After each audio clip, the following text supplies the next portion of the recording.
দেখো আজকে আমি সব সেদ্ধ করব।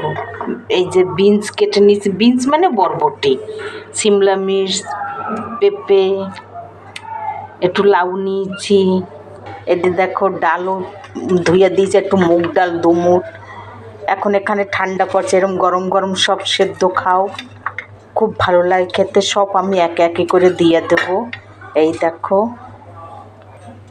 এরপর এই সবজিগুলি সব ঢেলে দিলাম। এবার আরামসে ফুটতে থাকবে। এই দেখো ডাল বীজ সব কিছু এবার ফুটতে থাকবে। এই যে এতে তেল দেবো না। এই দেখো, দেখো আমার সবজিগুলি সেদ্ধ হয়ে গেছে। এরকম শীতকালে এরকম সবজি সেদ্ধ, না তেল না ঝাল। দিয়ে দেবো একটা টমেটো কেটে। এই দেখো এবি ফুটে উঠবে। এবার দেখো স্বাদ অনুসারে অল্প নুন দিয়ে দিলাম। আমি লঙ্কা দেব না, একটা কাঁচা লঙ্কা কেটে দিয়ে দিলাম।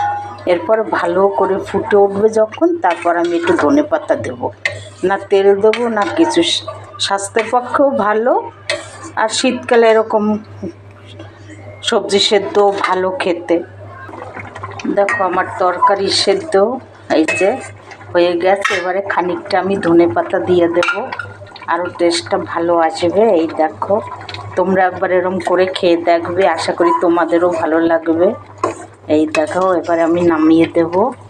এতে না মশলা না কিছু, না তেল।